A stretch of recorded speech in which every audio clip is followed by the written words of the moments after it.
counting the circles, spirals and wheels within wheels and coming up with a negative result. This is Tell It Someone. First question is from Dud-V2.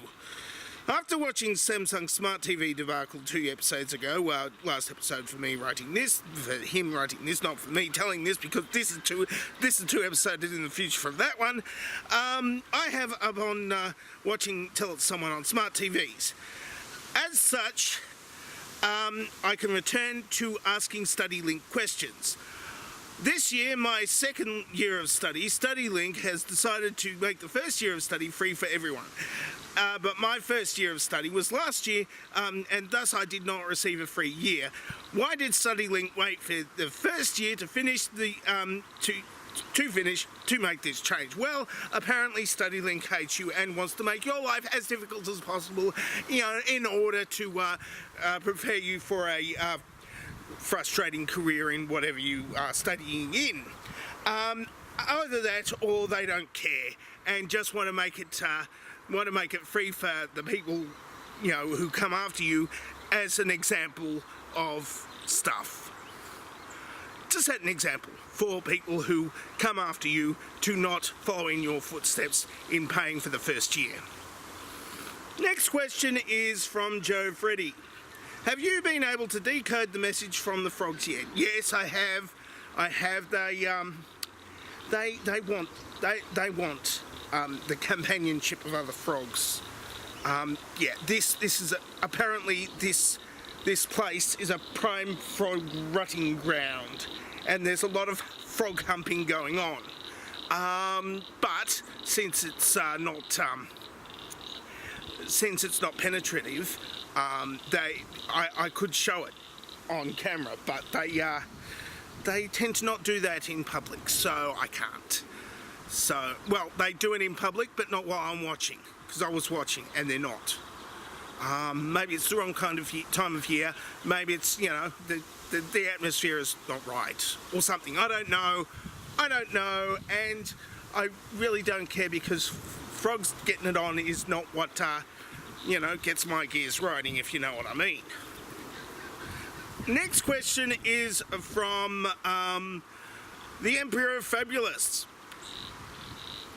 Do humans taste of donut sugar?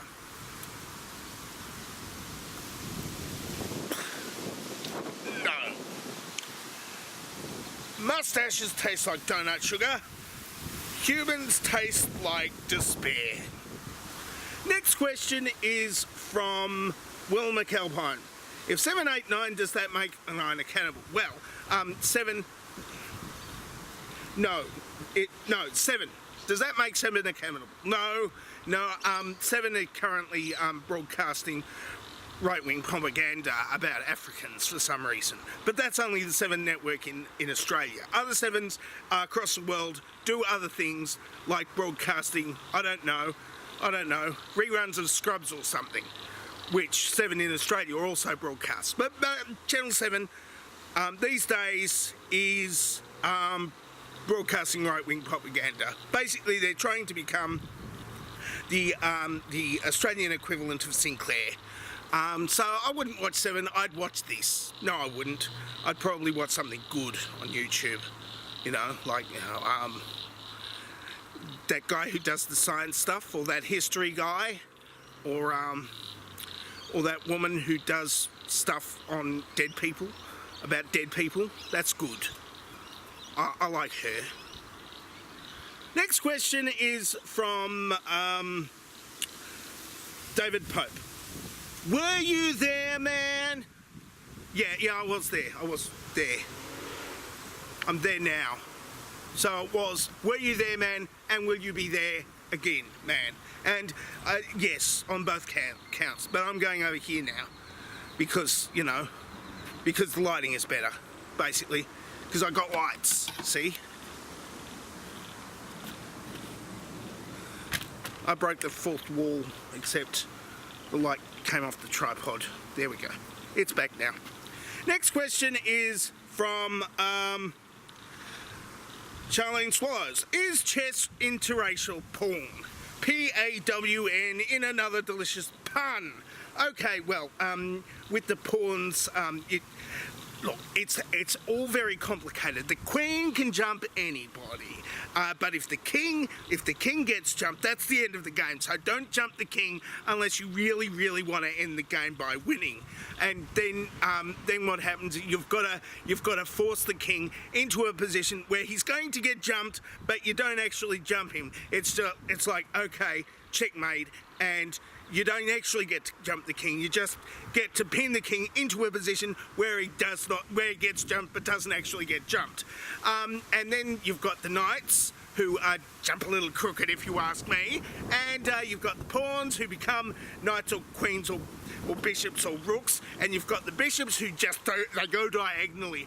Don't ask me why they go diagonally. And then you've got the rooks, who can go in straight lines, only straight lines, except for when he jumps over a pawn for some reason.